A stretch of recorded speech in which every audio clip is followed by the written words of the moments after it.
Bismillahirrahmanirrahim. Dear students, today our lesson about transportation problem.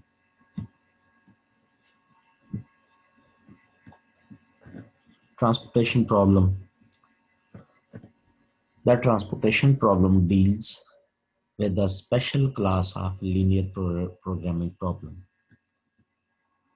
Transportation problem linear programming की खास class होती है, in which objective is to transport a product manufactured at several plants to a number of different destinations at a minimum total cost, low total cost या minimum total cost. तो transportation problem का जो main objective है वो क्या होता है जी?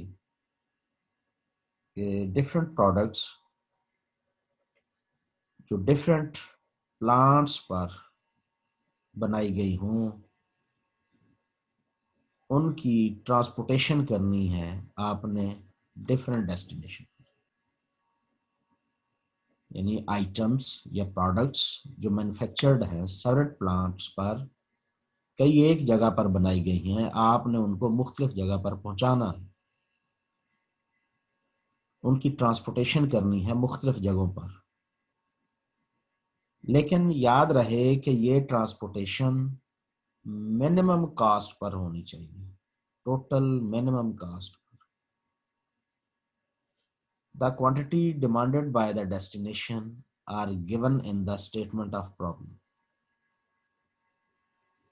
जो क्वांटिटी की डिमांड की गई होगी वो प्रॉब्लम में बयान की गई होगी। The cost of shipping a unit of goods from a non-origin to a non-destination is also given. Our objective is to determine the total minimum shipping cost. हमने उसकी minimum cost तलाश करनी है, वो मालूम करनी है। इन ट्रांसपोर्टेशन प्रॉब्लम में जो एम होता है, ऑब्जेक्टिव फंक्शन होता है, वो कास्ट की मिनिमाइजेशन होता है। बेसिक फिजिबल सोल्यूशन क्या है जी? Solution of transportation problem is said to be basic feasible if the total number of allocation is equal to the m plus n minus 1। अच्छा, ये अभी हम टेबल में जाएंगे, ये देखेंगे m हमारे पास नंबर ऑफ रॉज होती हैं और n हमारे पास नंबर ऑफ कॉलम्स होते हैं। ये क्वेश्चन को देखकर डिटरमिन करके बनाए जाते हैं, वो अभी आपके सामने आ जाएंगे। ऑप्टिमल सॉल्यूशन क्या है जी हमारे पास? A basic feasible solution is said to be optimal when the total transportation cost is minimum. हमारा बेसिक फिजिबल सॉल्यूशन जो है वो ऑप्टिमल सॉल्यूशन कब बन जाता है? जब टोटल ट्रांसपोर्टेशन कॉस्ट कम से कम तर बल्कि कम तरीन हो जाती। मिनिमम कास्ट जो है वो हमारी ऑप्टिमल सॉल्यूशन होता है वही। अब इसके लिए कौन कौन से मेथड इख्तियार किए जाएंगे जी? Methods for finding basic feasible solution. Basic feasible solution find करने के लिए देयर आर 3 मेथड्स। पहला जी north west corner method, NWCM ORR, इसका दूसरा नाम टॉप लेफ्ट कॉर्नर मेथड भी कहते हैं। सेकंड है जी least cost method, LCM method, LCM यानी लीस्ट कॉस्ट मेथड, या दूसरा नाम मैट्रिक्स मिनिमम मेथड। थर्ड है जी वुगल्स अप्रोक्सीमेशन मेथड, इसे हम वैम भी कहते हैं, यानी मेथड ऑफ पेनल्टी भी है इसका दूसरा नाम। इसका मतलब है इसमें 3 मेथड NWCM, LCM और वैम, ये मारूफ मेथड है। आज हम एक पहला मेथड आगाज करते हैं, north west corner method. North west corner method का हम एल्गोरिथम भी देखेंगे। इस स्क्रीन पे आप देख रहे हैं नॉर्थ वेस्ट कॉर्नर मेथड, इसका प्रोसीजर। एल्गोरिथम आपने जरा तवज्जो से, क्योंकि के अगर पेपर में आता है तो आपने इसको एज इट इज लिखने की कोशिश करनी है। First we check the problem is balance और अनबैलेंस। कैसे चेक करते हैं जी, ये सवाल है कि अगर वो कहता है चेक प्रॉब्लम इज बैलेंस, तो बैलेंस प्रॉब्लम क्या होता है? If supply equal demands, transportation problem में जो डिमांड्स की जाती हैं सप्लाई उसके एन मुताबिक है, then the problem is balance, otherwise unbalance. Select the top left corner of the cell या बॉक्स। हमारी जो टेबल बना होता है, जो डाटा टेबल है, उसमें टॉप लेफ्ट कॉर्नर को सिलेक्ट किया जाएगा of transportation problem and allocate as many unit as possible equal to the minimum between the available supply and demand. तो डिमांड को देखते हुए सप्लाई को वहां पर पुट करना होता है। Adjust the supply and demand number in the respective rows and columns, और उसकी जरूरत के मुताबिक, डिमांड के मुताबिक सप्लाई को एडजस्ट करना होता है rows. If the demand for the first cell is satisfied, अगर डिमांड पूरी हो जाए, then move the horizontally to the next column, next cell. तो फिर हमें नए सेल पर राइट साइड में मूव करना पड़ता है, नेक्स्ट कॉलम।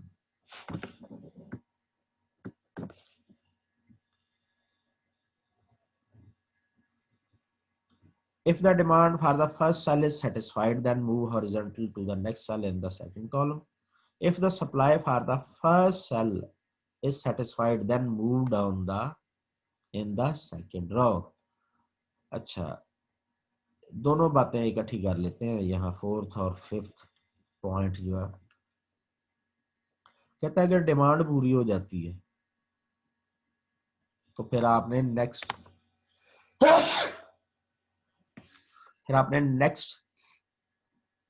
कॉलम में शिफ्ट होना है।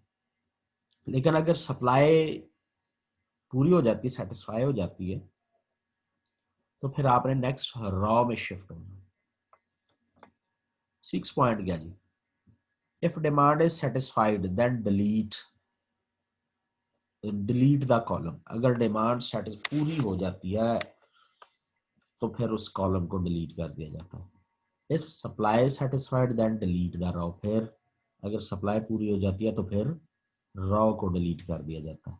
Continue the process until the supply and demand are satisfied.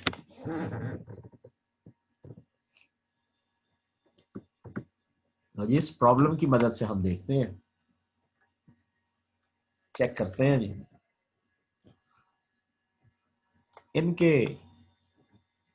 इबारती question हम सामने ला के वो डाटा टेबल बनाएंगे। लेकिन सरेदर्स हमें थोड़ा मेथड सीखना, टॉप लेफ्ट कॉर्नर मेथड या NWCM,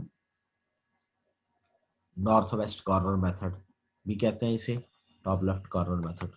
इसे जरा हमने सीखना है कि इसका मेथड है कैसे। देखिए जी, किसी फैक्ट्री के सेटअप में ये डिस्ट्रीब्यूशन इस तरह से है कि ये डिमांड है, ये सप्लाई लिखी जाती है, ये सेल या बॉक्स ये है 3 2 8 1 6 3 7 5 3, ये बॉक्स 9 9 2। ठीक है, अब सप्लाई में हमारे पास क्या है, 250 है, 350 है, 400 है। फिर से देखें, ये है सप्लाई हमारी, आप स्क्रीन पर कर्सर देख रहे होंगे, 250 350 400, इन सब को ऐड करें तो सप्लाई हमारे पास 1000 बनती है।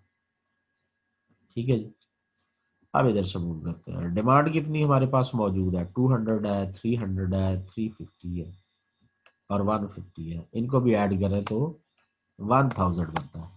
इसका मतलब है जो हमारे पास इस वक्त प्रॉब्लम है वो बैलेंस्ड प्रॉब्लम है। एक दफा फिर जरा दोहरा लें कि ये जो हमारे पास डाटा टेबल है, इसमें ये 3 रॉज हैं, 4 कॉलम है, इनकी एंट्रीज मुलाहाजा करें। ये यहाँ पर बॉक्स में 3 है, 2 है, 8 है, अभी 200 को ना सोचें, वो बात करेंगे। इधर बॉक्स में क्या है जी, 1 है, 6 है, 3 है, 7 है, 5 है, 3 है, 9 है, 9 है, 2 है। सप्लाई है जी इधर 250, 350, 400, जो टोटल 1000, और डिमांड है 200, 300, 350, 150, ये टोटल 1000। अब जरा प्रॉब्लम देखते हैं जी। 200 डिमांड है, ठीक है जी, सप्लाई कितनी है, 250 है। इसका मतलब है जब सप्लाई 250 है तो वो 200 की डिमांड पूरी कर देगा, तो ये डिमांड पूरी होगी। सप्लाई एक्स्ट्रा कितनी होगी, फिर 50 एक्स्ट्रा वो साथ लिख देंगे, इसको कट करके 50 हम साथ लिख देंगे, ठीक है जी। अब ये हमारी डिमांड फुलफिल हो चुकी है, 200 डिमांड थी जो कि सप्लाई में से हमें अब मिल चुकी है, तो ये पूरे का पूरा कॉलम अब डिलीट हो जाएगा, ठीक है जी। तो फिर हम ये ऐसे नेक्स्ट कॉलम में शिफ्ट हो जाएंगे। हो गया जी शिफ्ट। अब यहाँ पर आपने चेक करना आगे कि कितनी है डिमांड। डिमांड है 350, सप्लाई में कितना पड़ा हुआ है, ये आगे बढ़ के देखिए जरा, आगे बढ़ के सप्लाई में 50 पड़ा हुआ है, ठीक है जी। तो 50 आपने लिख दिया।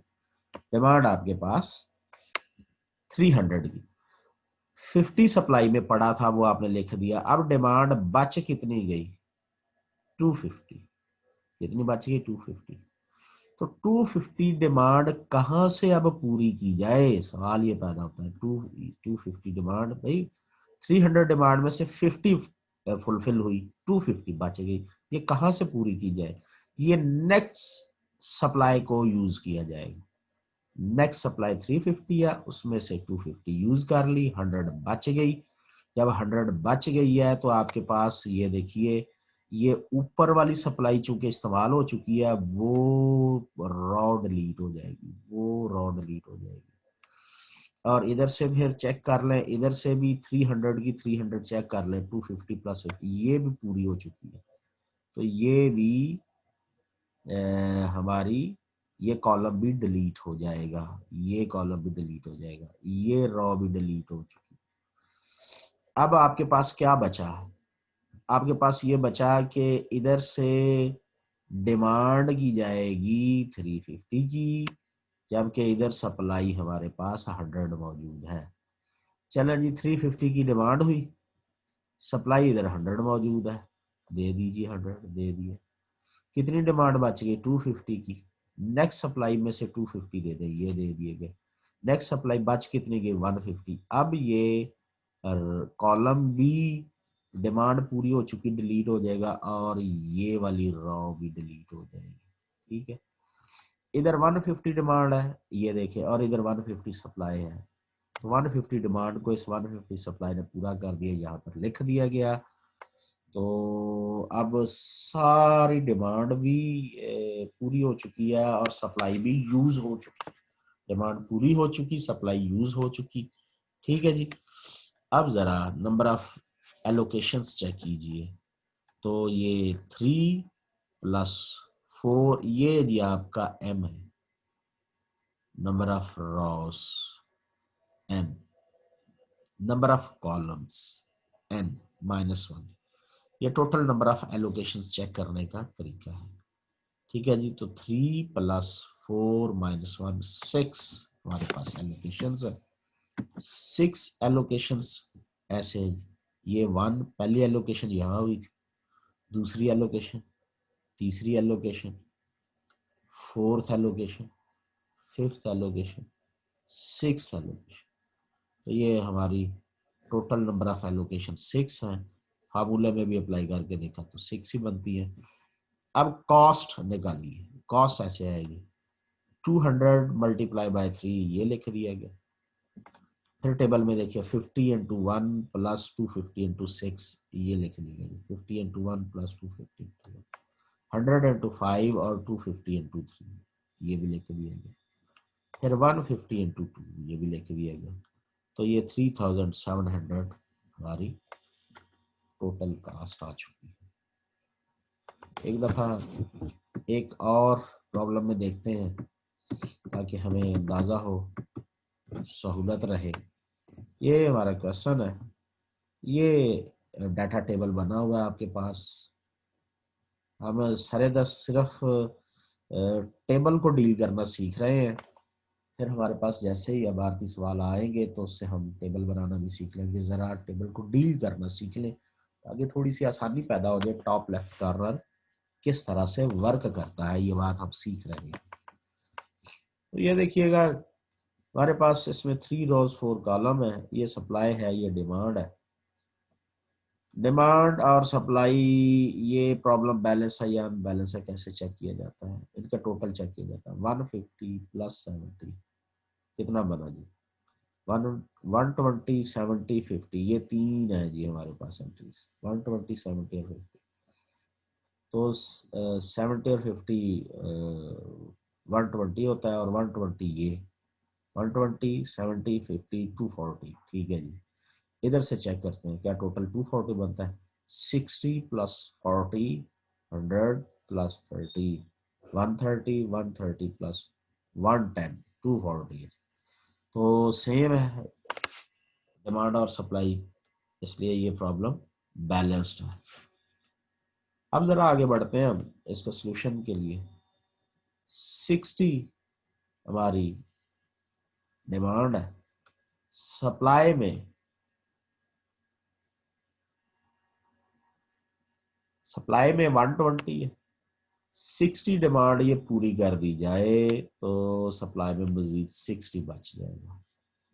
अब ये डिमांड पूरी हो चुकी, पूरा कॉलम डिलीट हो जाएगा।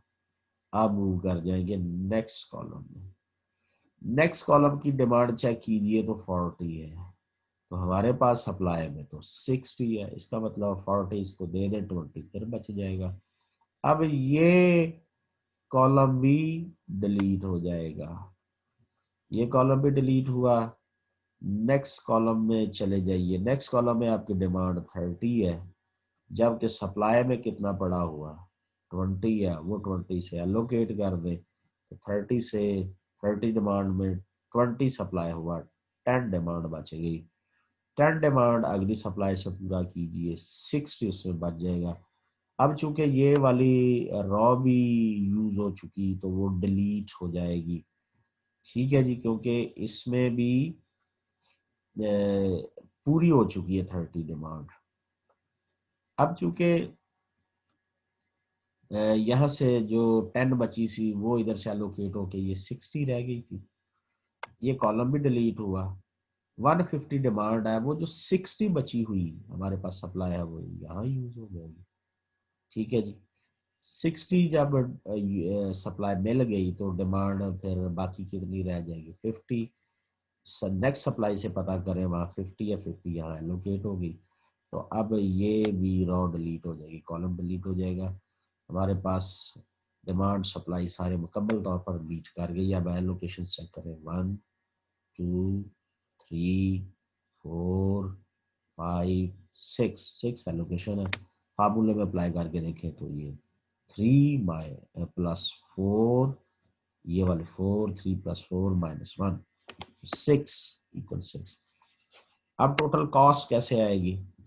6 इंटू 20 ठीक है, प्लस 40 इंटू 22 ये भी ठीक है, plus 20 into 17 yes, plus 10 into 9 plus 60 into 7 plus 50 into 15 yes. ये मुकम्मल है होगी जी। हमारी कॉस्ट आ गई है 3680। ठीक, तो आज का आखिरी प्रॉब्लम हमारे सामने, जिसमें हमारे पास सप्लाई 10 25 20 ठीक, और डिमांड 15 22 और 18, ये भी 25 बनता है। It's okay. अब यहाँ पर 15 डिमांड है तो सप्लाई में तो 10 है, 10 लिख दीजिए। ठीक है जी, इसका मतलब है 5 डिमांड रह गई। 5 डिमांड अब कैसे पूरी की जाएगी नेक्स्ट सप्लाई में से? तो नेक्स्ट सप्लाई में 5 इधर देकर 20 सप्लाई बच जाएगी। अब डिमांड पूरी हो चुकी है, ये पूरा कॉलम डिलीट हो जाएगा। नेक्स्ट 22 है आपकी डिमांड, लेकिन आपके पास तो सप्लाई में 20 पड़ा हुआ, 20 दे दीजिए। ठीक है, अब 2 इसका बचता है, तो नेक्स्ट सप्लाई में से 2 दे दीजिए। ये 22 पूरा हो गया, ये सारा कॉलम डिलीट, ये रो डिलीट। अब इधर 18 बच गया है, तो 18 ही डिमांड है, तो ये भी फुलफिल हो गई। ठीक है, अब यहाँ पर नंबर ऑफ एलोकेशंस हमारे पास कितनी है, 1 2 3 4 5, जबकि फार्मूले में भी 3 + 3 - 1 m + n - 1 5 बनता है। अब इसकी टोटल कॉस्ट मालूम कर लीजिए, वो कैसे आएगी, 10 × 2 + 5 × 7 +20 × 3 +2 × 5 +18 × 15। तो ये है जी वो सारी वैल्यूज, इनको यहाँ पे पुट किया गया। जब आप इन्हें सॉल्व करेंगे तो 179 हमारे पास आंसर आएगी। ये हमने देखा। अच्छा, ये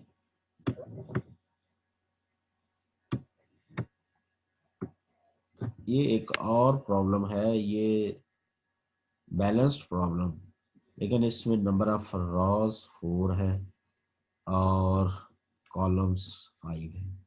ये प्रॉब्लम आप खुद देख लीजिएगा कि किस तरह से डिमांड और सप्लाई को टॉप लेफ्ट कॉर्नर मेथड इस्तेमाल करके सॉल्व किया गया है। ठीक है जी, आज का लेक्चर इतना ही, इंशाल्लाह बाकी फिर सही। थैंक यू वेरी मच, अल्लाह हाफिज़। अच्छा, अब इसमें जो आपने काम करना है वो ज़रा जहन में रख लीजिए, क्योंकि बड़ा ज़रूरी है। डेफिनेशन ट्रांसपोर्टेशन मॉडल क्या है, फिर ट्रांसपोर्टेशन मेथड कितने हमारे हमने पढ़ने हैं, यानी एक पहला टॉप लेफ्ट कॉर्नर मेथड, दूसरा लीस्ट कॉस्ट मेथड, और तीसरा जो है वो वैम, जिसे गूगल अप्रोक्सीमेशन मेथड बोलते हैं। पहला प्रॉब्लम ट्रांसपोर्टेशन प्रॉब्लम की डेफिनेशन।